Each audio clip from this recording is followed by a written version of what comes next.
Hello नमस्कार, मैं हूं धनसुख पालीवाल और लिंकिंग लॉस ये ऐसा ऑनलाइन प्लेटफॉर्म जहां पे जुडिशरी और एडवोकेसी दोनों सेगमेंट को डील किया जाता है, उसमें आपका स्वागत एंड वेलकम। देखिए जी, मेरे पास में जो है ये न्यू क्रिमिनल लॉस का बेयर एक्ट है, करेक्ट। यानी कि हमारे भारतीय न्याय संहिता, भारतीय नागरिक सुरक्षा संहिता और भारतीय साक्ष्य अधिनियम। अब होता पता है क्या है, इलस्ट्रेशंस, दृष्टांत जिसे हिंदी में कहा जाता है। एग्जाम पॉइंट ऑफ व्यू से ये इलस्ट्रेशन बार बार हमसे पूछ ले जाते हैं। इनफैक्ट अगर आप प्रैक्टिस करते हैं या एक जज भी हैं तो भी कहेंगे आपके इलस्ट्रेशन बहुत काम के होता है। इस क्लास को जिसे आप देखने जा रहे हैं, इस क्लास के अंदर मैंने जितने भी इलस्ट्रेशन हैं उनको एक ही वे के अंदर क्या क्या डील करने का प्रयास किया। तो ये जो ऐसे बीएनएस है, इसका फॉर्मल वर्जन यानी कि इंडियन पिनल कोड। तो इंडियन पिनल कोड के बेरेट को सामने रखा गया है और इलस्ट्रेशन को डील किया गया। यहाँ पर मैं आपको बताना चाहता हूँ कि पुराने क्रिमिनल लॉज और न्यू क्रिमिनल लॉज में इलस्ट्रेशन को लेकर जो चेंजेज है वो 0.001% है। मतलब उसमें कोई खास चेंज नहीं है। कहीं की जगह पे इन्होंने वैल्यू चेंज कर रखा है, लेकिन कॉन्सेप्चुअल अंडरस्टैंडिंग इलस्ट्रेशन के अंदर, दृष्टांत में कहीं पर भी नहीं है, कोई चेंजेस है जो नहीं है। इसलिए आपके सामने जो मैं दिखाने वाला हूँ बेयर एक्ट अब इस क्लास के अंदर, वो आईपीसी, सीआरपीसी या इंडियन एविडेंस एक्ट का होगा। लेकिन ये सेम टू सेम चीजें आप न्यू क्रिमिनल लॉज में बिंदास जो है डील कर सकते हो। 1% भी ये मत सोचना कि अरे सर ये तो आईपीसी के बेयर एक्ट के इलस्ट्रेशन है, ये हमारे बीएनएस में कैसे काम आएंगे। 100% काम आएंगे। आप देखेंगे तो एज इट इज वो चीज़ आपको देखने को मिलेगी। एक मेरी रिक्वेस्ट जरूर है, हो सके तो ये जो लिंकिंग बेयर एक्ट है इसके शुरुआत में आपको सेक्शन स्विचिंग दे रखी है, और नहीं तो ये लाल डायरी। ये लाल डायरी पता है क्या है, जब आप इस सेशन को देखें और अगर आपके पास ये लाल डायरी है तो सेशन का मजा डबल हो जाएगा। जैसे इसमें क्या कर रखा है, इसमें टू वे जो है स्विचिंग कर रखी है, आईपीसी टू बीएनएस और BNS to IPC, BNSS to CrPC और सीआरपीसी टू बीएनएसएस, और BSA to Indian Evidence Act और Indian Evidence Act to BSA. तो ये आप साथ में रखिएगा ताकि सेशन का मजा जो है वो डबल हो सके, और इन इलस्ट्रेशन को एंजॉय कीजिए। और एंड में कमेंट बॉक्स में मुझे जरूर बताइएगा कि ये चीजें, ये इलस्ट्रेशन वाला एपिसोड आपको कैसा लगा। Thank you. लेट्स, मेरी आवाज आप लोगों तक आ रही है, हाँ या ना? एक बार कंफर्मेशन दे दीजिए एवरीथिंग इज क्लियर। तो इस सेशन को अपन क्या करते हैं, आगे बढ़ा देते हैं। और यहाँ पर मुझे उम्मीद है कि सब कुछ परफेक्ट है। ओके जी, चलिए।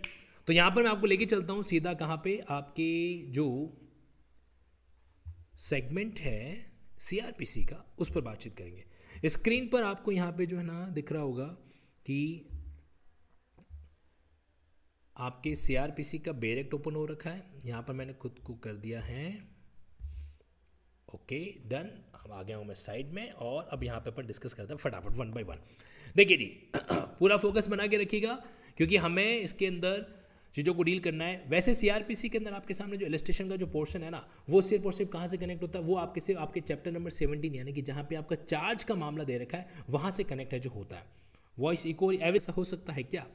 चलिए, तो यहाँ पर मैं आपको पहले सीधा, क्योंकि बीच में आपके सिलेबस में जो कुछ भी पोर्शन है उसमें कहीं पर भी आपको जो है क्या नहीं दे रखा है, किसी तरीके से कोई भी इलस्ट्रेशन नहीं दे रखा है, तो उस पर अपन दिमाग नहीं लगाएंगे, ठीक है। लेकिन साथ ही साथ में हमें ये ज़रूर देखना है कि आज हम एविडेंस का एक भी इलस्ट्रेशन नहीं छोड़ें, और साथ ही साथ में हम लोग किसका नहीं छोड़ें, जो आपकी सीआरपीसी का जो पार्ट है उसके अकॉर्डिंगली किसी चीज़ को कैंसिल है जो ना करें। तो मूविंग अहेड, यहाँ पर आपके बीच में मैं लेके आ जाता हूँ, सीधा स्विच कर रहा हूँ आपके चैप्टर नंबर 17 को, यानी कि 211। अगर कोई इलस्ट्रेशन मुझसे छूट रहा है, आपको लगता है कि सर वो प्लीज़ करवा दीजिए, तो मुझे बता देना कमेंट बॉक्स के अंदर, वी विल डील इट। उसमें कोई इश्यू वाली बात है जो नहीं है।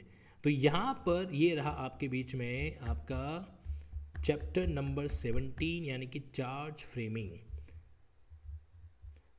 पूरा बेरेट की आज आवश्यकता नहीं थी, लेकिन हमारी भोली भाली टीम ने क्या कर दिया, पूरा बेरेट जो आपके सामने, ये रहा charge. Yes, content of charge के पॉइंट ऑफ व्यू को हम क्या करेंगे, यहाँ पे समझने का प्रयास है जो करेंगे। देखिए जी, तो आपके बीच में क्या लिखा हुआ है यहाँ पे कि इसमें सबसे पहले कंटेंट ऑफ चार्ज क्या क्या होता है। तो यहाँ पे सेक्शन 211 के 4 इलस्ट्रेशन है, अटेंशन के साथ ऑब्जर्व करो। पहला इलस्ट्रेशन, यहाँ पे क्या लिखा हुआ है कि ए के ऊपर चार्ज लगाएं किसका, मर्डर का। उसने बी का मर्डर कर दिया, ये उसके ऊपर चार्ज लगा हुआ है। This is equivalent to a statement that as act fell within the definition of murder. अब अगर ये कहा जाता है कि ए के ऊपर मर्डर का चार्ज लगा, इसका मतलब क्या कि ए ने जो भी एक्ट किया है वो आपके मर्डर की जो डेफिनेशन आपको दे रखी है उसके अंदर कवर है जो हो रहा है, ठीक है। हालांकि मर्डर की डेफिनेशन 300 में दे रखी है, 299 में कल्पेबल होमिसाइड है, लेकिन कल्पेबल होमिसाइड क्या होता है, सामान्यतः मर्डर है जो होता है, that it did not fall with in any of the general exception, है ना। और अगर ये किसी भी जनरल एक्सेप्शन फॉल नहीं करता है ऑफ द सैड कोड, तो देखो अगर चार्ज लगने का मतलब क्या हुआ, चार्ज लगने का मतलब ये हुआ कि वो उस डेफिनेशन में कवर कर रहा है और साथ ही साथ में वो किसी एक्सेप्शन में कवर नहीं कर रहा है, तभी तो चार्ज फ्रेम करोगे ना, क्योंकि अगर कोई केस एक्सेप्शन में आ रहा है तो उसका चार्ज फ्रेम थोड़ा ना किया जाएगा। And that it did not fall with in any of the 5 exception of section 300। और ये भी कहता है कि ये जो केस है अगर मर्डर का चार्ज लगा है, इसका मतलब क्या हुआ कि मर्डर की डेफिनेशन में कवर है। दूसरा, ये आपके क्या कर रहा है, किसी जनरल एक्सेप्शन में नहीं आता। और तीसरा, ये सेक्शन 300 के 5 एक्सेप्शन में नहीं आता, क्योंकि अगर 5 एक्सेप्शन में कवर होता तो मुझे बताओ कौन सा अपराध बन जाता। अगर ये मर्डर के 5 एक्सेप्शन में से किसी में कवर होता तो कौन सा अपराध बन जाता, कमेंट बॉक्स में फटाफट आंसर दीजिए। तो वहां पर वो आंसर वो आपका बन जाता कल्पेबल होमिसाइड। कौन सा बन जाता, कल्पेबल होमिसाइड। लेकिन ऐसा नहीं है यहाँ पे। मूविंग अहेड फर्दर देखिए यहाँ पे, so if it did not fall within, if it did fall within exception 1, तो आपका अपराध जो है और other of 3 proviso to that exception apply to it वगैरह वगैरह। और अगर मान लीजिए एक्सेप्शन 1 में आता है तो वहाँ पे जो आपको वो प्रोविजो दे रखे हैं वो भी क्या हो जाते हैं, एक तरीके से एप्लीकेबल हो जाते हैं। तो इन्होंने ये बताया है कि अगर कोई चार्ज क्रिएट होता है तो चार्ज का मतलब क्या हुआ, ये बात इन्होंने यहाँ पे एक्सप्लेन है जो की है। यानी कि अब यहाँ से आपका एक ट्रू फॉल्स का सवाल बन सकता है। क्या बन सकता है कि आपको ये लिखा जाएगा कि A is charge with murder of B, बताइए which of the following statement true in this regards. Statement number 1, पहला स्टेटमेंट आपके सामने ये आ जाएगा, क्या आ जाएगा कि ए का जो एक्ट है वो 299 300 की डेफिनेशन में कवर हो रहा है। स्टेटमेंट नंबर 2, ए का जो एक्ट है वो किसी जनरल एक्सेप्शन के अंदर नहीं आ रहा है। स्टेटमेंट नंबर 3, ए का जो एक्ट है वो सेक्शन 300 के किसी भी एक्सेप्शन में नहीं आ रहा है। बताइए कौन सा स्टेटमेंट सही है। All of statement are true. अब इसमें से एक को भी इसने गलत येस नो कर दिया, मान लीजिए किसी की जगह नॉट नहीं है नॉट लगा दिया, है ना, या फिर नॉट है नॉट हटा दिया, तो ये आपका क्या बन जाएगा, इंटरेस्टिंग सवाल है जो बन पाएगा। आप समझे ये आपका इलस्ट्रेशन कितना इंपॉर्टेंट है, गुड वन। आगे देखते हैं, ए इज चार्ज अंडर सेक्शन 326। 326 में क्या होता है, आप डेडली वेपन का इस्तेमाल करते हो। क्या करते हो, डेडली वेपन का इस्तेमाल है जो करते हो, और उसके साथ वॉलंटरी हर्ट है जो कॉज कर रहे हो, ठीक है, with voluntary causing grievous hurt by mean of an instrument of shooting. तो जिससे इंस्ट्रूमेंट जो हथियार होता है जिससे आप शूट करते हो किसी को, उससे आपने क्या किया, ये चीज़ किया, 326 का चार्ज लगा हुआ है, ठीक है। This is equivalent to the statement that the case was not provided by section 335। 335 में क्या दे रखा है, 335 में दे रखा है प्रोवोकेशन। तो इसका मतलब ये हुआ कि आपका जो केस है वो प्रोवोकेशन में नहीं आ रहा है ना, कि causing voluntary causing grievous hurt on grave and sudden provocation, तो ये 335 में आ जाता है। तो अगर आपके ऊपर 326 का चार्ज लगा है, इसका मतलब ये हुआ कि आपका केस 335 के अंदर नहीं आ रहा है, and that general exception did not applied, और साथ ही साथ में इसके ऊपर जनरल एक्सेप्शन लागू नहीं हो रहे। तो ये जो आपको इलस्ट्रेशन दे रखे हैं ना, ये इलस्ट्रेशन बेसिकली इतना ही बता रहे हैं कि चार्ज लगने का मतलब क्या होता है। तीसरा पॉइंट, ए के ऊपर accuse of murder, cheating, theft, extortion, adultery, criminal intimidation और using a false property mark. अब एक जो है उसके ऊपर इतने सारे एक्यूजेशन लगे हैं, कितने, 1 2 3 4 5 6 और 7। द चार्ज में state that A committed murder. तो यहाँ पे चार्ज क्या कह सकता है कि साहब ए ने क्या किया, ए ने इस तरीके से जो है मर्डर है जो यहाँ पर क्या किया, ए ने मर्डर है जो किया। द चार्ज में state A has committed murder और चीटिंग और थेफ्ट और एक्सटॉर्शन और एडल्ट्री और क्रिमिनल इंटिमिडेशन और that use false property mark. यानी कि आप क्या कर सकते हो कि इन सभी को ऑल्टरनेट में क्रिएट कर सकते हो, है ना, without reference to the definition of those crime contain in the IPC, but the section under which the offence is punishable must in each instance be refer to in charge. देखो जिस section में punishment होती है उसी section में तो charge होता है। जैसे हम कभी ये थोड़ा ना कहते हैं कि सेक्शन 300 का चार्ज लग गया, हम कहते हैं 302 का चार्ज लगा है। क्यों, जिसमें पनिशेबल होता है उसी के अंदर हम क्या करते हैं, चार्ज है जो आपके क्रिएट है जो करते हैं, ये बात वहां पर लागू होती है। डी क्लॉज पे आ जाओ, डी में क्या लिखा हुआ है, ए के ऊपर आरोप लगा है 184 का। कौन सा चार्ज लगा है, 184 का आईपीसी। इंटेंशनली उसने क्या किया, obstructing a sale of property offered for sale by lawful authority of public servant. The charge should be in those word. तो जो लैंग्वेज वहाँ के 184 में लिखी गई है तो उसी लैंग्वेज के अंदर क्या होना चाहिए, वो चार्ज है जो फ्रेम होना चाहिए। ये एक बेसिक बात यहाँ पर आपके सामने कही गई। तो ये 4 इलस्ट्रेशन दे और इनमें से जो ढंग के इलस्ट्रेशन है वो आपके ए और बी है, ए और बी ये दोनों जो आपको बताते हैं कि चार्ज लगने का मतलब क्या होता है।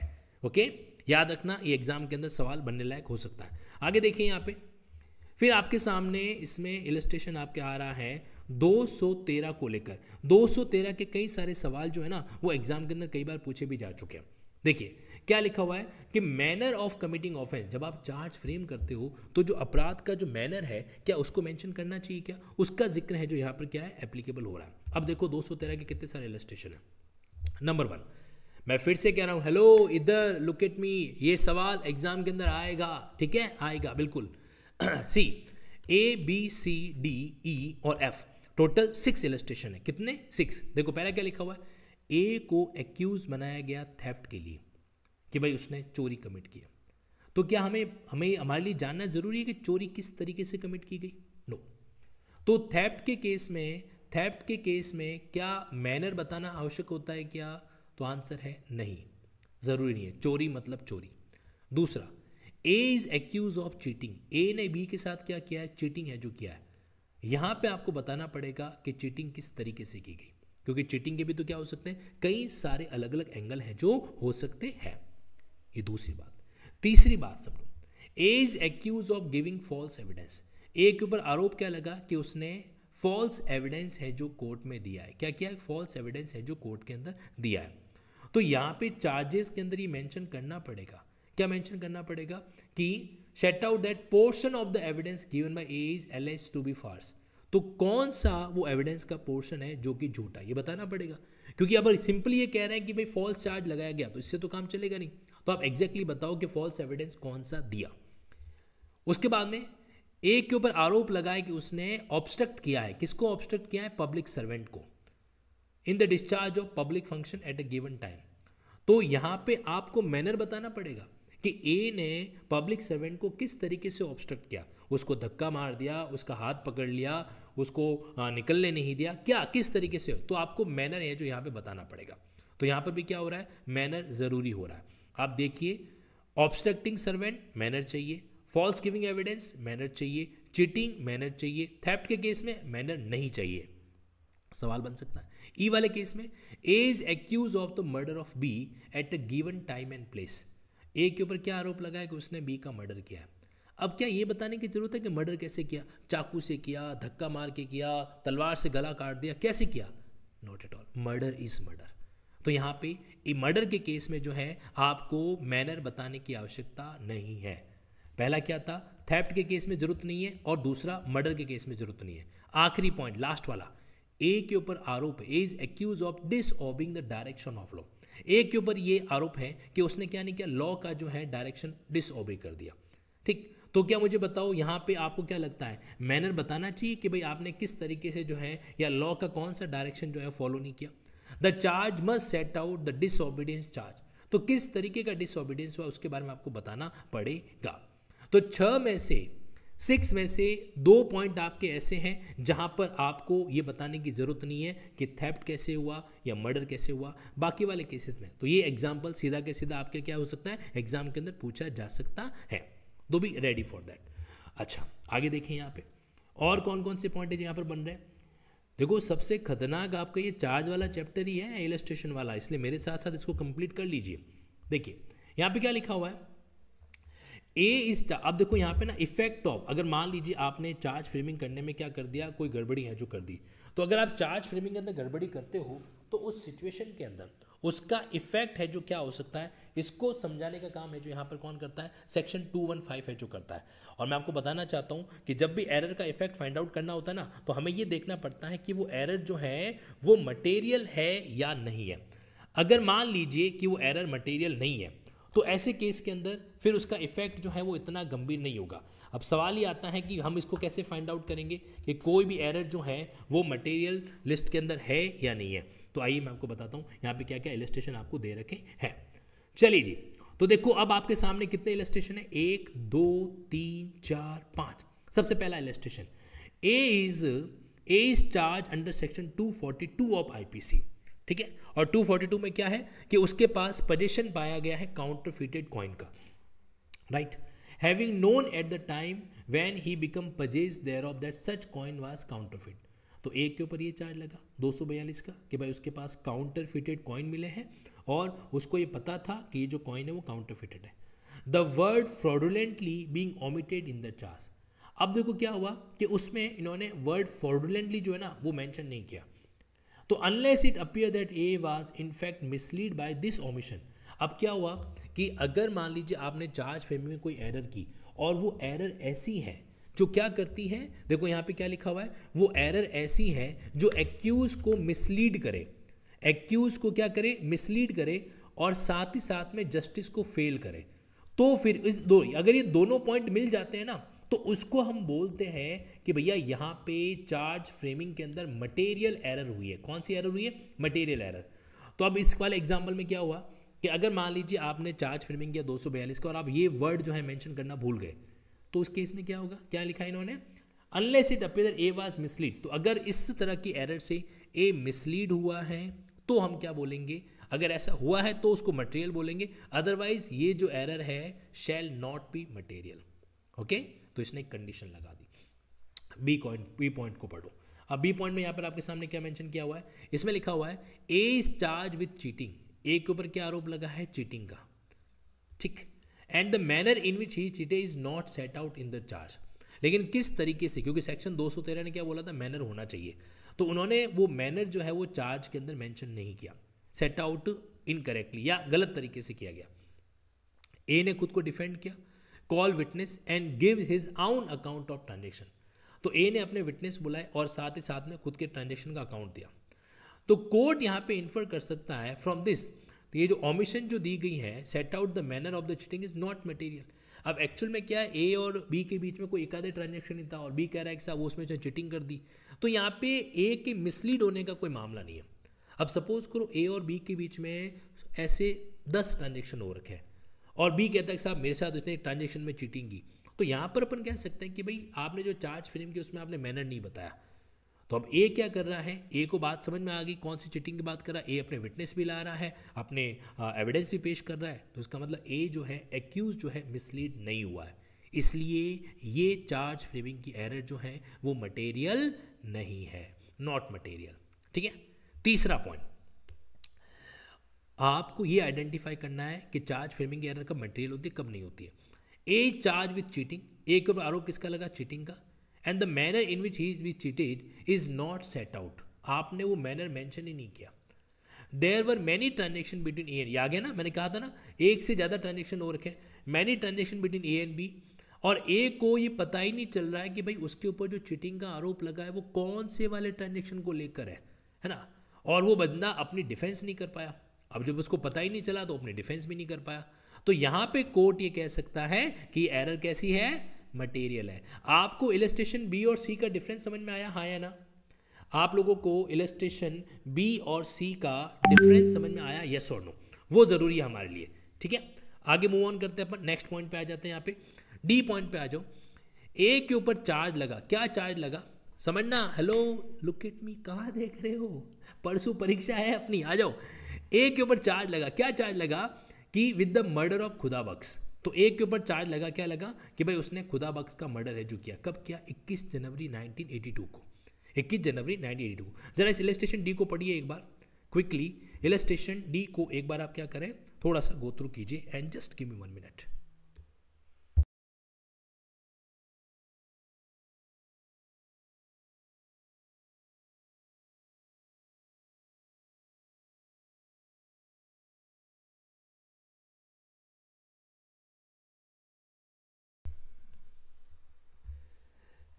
हाँ जी, यहाँ क्या लिखा हुआ है? ए के ऊपर चार्ज लगाया कि उसने खुदा बख्श का मर्डर किया। कब? 21 जनवरी 1882 को।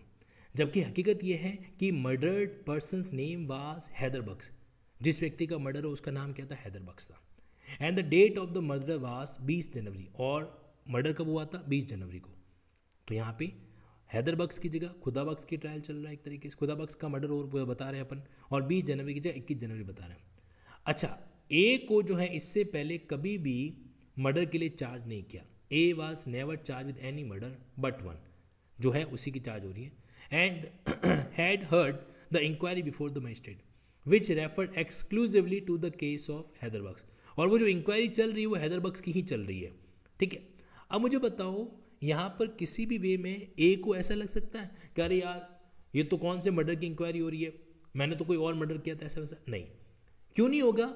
क्योंकि ए के पास में मिसलीड होने का कोई गुंजाइश ही नहीं है। ए के पास में, अब आप लोग अजमेर एग्जाम देने जा रहे हो एपीयू का, सपोज करो, ठीक है, और आपको कहा जाता है कि आपको एग्जाम के अंदर खाना नहीं लेके जाना है। अब आप ये कहोगे कि साहब हमको तो बताया ही नहीं कि कौन से एग्जाम में खाना नहीं लेके जाना है। अरे एक ही तो एग्जाम है। तो यहाँ पर भी वही बात हो रही है, एक ही तो मर्डर है, इसलिए चाहे हैदरबख्श की जगह गलती से खुदाबख्श लिख गया हो, ये एरर को हम मटेरियल नहीं कहेंगे। ओके, मूविंग अहेड, आगे देखिए। ए के ऊपर चार्ज लगा हैदरबख्श का कि उसने हैदरबख्श को मार डाला 20 जनवरी को, एंड साथ ही साथ में चार्ज लगा खुदाबख्श का, वो try to arrest him for that murder on 21। तो आपने 20 तारीख को मारा हैदरबख्श को और 21 तारीख को किसको मारा? खुदाबख्श को, ठीक है। यानी कि 2 अलग अलग दिन आपके द्वारा 2 मर्डर है जो किए गए, ऐसा आपके ऊपर चार्ज लगा। अच्छा, जब हैदरबख्श के मर्डर का चार्ज चल रहा था तो उसको खुदाबख्श के लिए ट्राई करने लग गए। अब जो बेचारे विटनेस आए थे वो तो आए थे हैदरबख्श के केस को बताने के लिए, है ना, जबकि उस दिन ट्रायल किसकी चलेगी? खुदाबख्श की चलेगी। तो यहाँ पर आप कह सकते हो कि साहब जो मामला है वो मिसलीड का हो गया, है ना, कि भाई एक्यूज या उसके विटनेस मिसलीड हो गए, और विटनेस मिसलीड हो गए तो क्या हो जाएगा? फेलियर ऑफ जस्टिस हो जाएगा। आपको इलस्ट्रेशन डी में और इलस्ट्रेशन ई में अंतर समझ में आया कि नहीं आया? इलस्ट्रेशन डी में ए की मर्डर था तो मिसलीड होने की कोई गुंजाइश वहाँ पे नहीं बचती है, जबकि यहाँ पर क्या हो जाएगा? यहाँ पर आपके सामने केस अलग चला जाता है। यहाँ पर क्या था? 2 मर्डर था। जब हैदर की हियरिंग थी तो विटनेस आ रहे हैं खुदाबख्श के, खुदाबख्श की हियरिंग पे विटनेस आ रहे हैं हैदरबख्श के, तो ये कन्फ्यूजन हो जाएगा, मिसलीड हो जाएगा यहाँ पे। ओके, हाँ जी, तो ये सेशन आपका यहीं पे कंप्लीट है जो होता है। मैं उम्मीद करता हूँ कि इलस्ट्रेशन को समझने के लिए जो छोटा सा प्रयास लिंकिंग लॉ के इस यूट्यूब प्लेटफॉर्म पे किया गया है वो आपके लिए यूज़फुल होगा।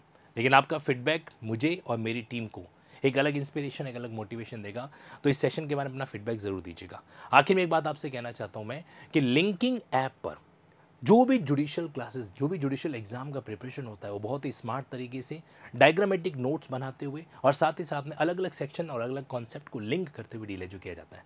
तो अगर आप जो है जुडिशरी की तैयारी कर रहे हैं देन मोस्ट वेलकम, और अगर आप प्रैक्टिकल ओरिएंटेशन के साथ एडवोकेसी गाइडेंस प्रोग्राम को डील करना चाहते हैं तो वेडनेसडे से संडे डेली हर रोज रात को 9 बजे हम लोग क्या करते हैं? डील करते हैं एडवोकेसी के प्रैक्टिकल टैक्टिक्स। तो आप उनको भी क्या कर सकते हैं? कनेक्ट जो कर सकते हैं। तो चाहे जुडिशरी गाइडेंस हो या एडवोकेसी गाइडेंस हो, दोनों चीज़ों के लिए आपका अपना लिंकिंग लॉस तैयार है। For any detail feel free to connect my team at 988-774-6465। Thank you.